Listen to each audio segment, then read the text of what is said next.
When you're on the horns of a dilemma and you don't know whether to have a pesto penne pasta or a tomato penne pasta, don't you worry. Adam Swanson has the answer. You're going to put them together, aren't you? Wow, 100% Just. I'm going to put them together and I'm going to add some cream so it becomes a rosé creamy I love it. pesto pasta. This happens to me all the time. I just don't know which one to choose and I end up ordering them both, but this is genius. Thank you. Well, we're using San Remo penne pasta, which takes around 10 to 12 minutes to cook, so we need to get that into our boiling water. Good pinch of salt to start off with. Always. And that The goes whole like packet? so. Whole packet. It's got to feed the family of 4. Okay. And maybe some leftovers, depending on how hungry you are. Oh, in my household, there ain't no leftovers, let me tell you. So, stirring away like so. Now, Juz, I need you to get on to making the pesto for me. Okay, so just a few ingredients. Not basil today. No, changing it up. So this one's rocket, pistachio, and obviously parmesan. So it's leaving out the garlic, because I know some people are allergic to garlic. Okay, nice one. I love rocket in a pesto. It's quite peppery. Yeah. Really nice. And it's probably going to go nicely with our tomato sauce too. It is. We're using the fresh cherry tomatoes. Now, good splash of olive oil into the pan.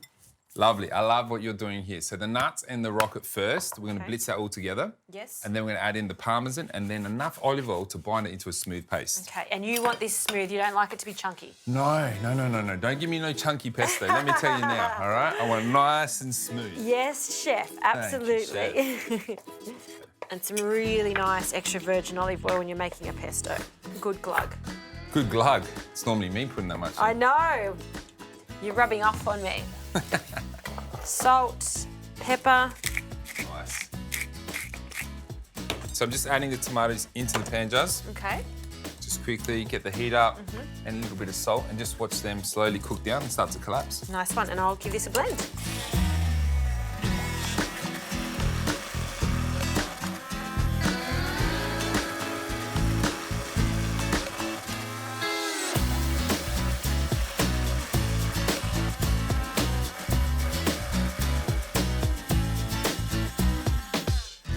All right, how's that looking? Nice and smooth? That looks super smooth there, chef. Great.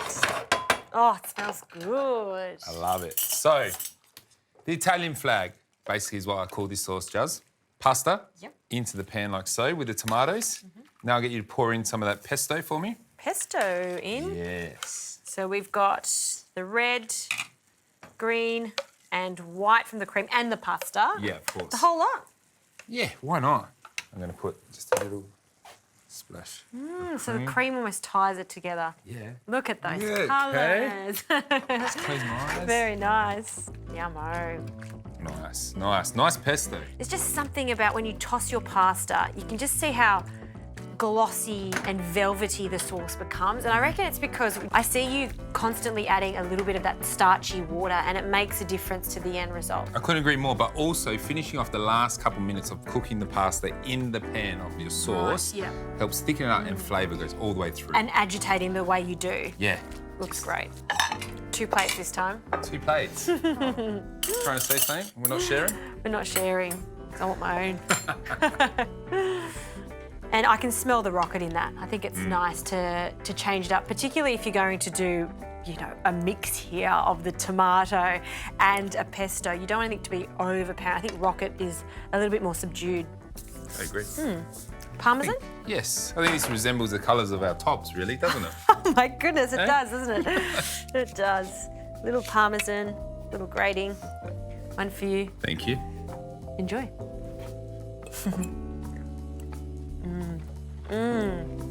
For me, that's the flavours of Italy. Rocket, cheese, tomato, pasta.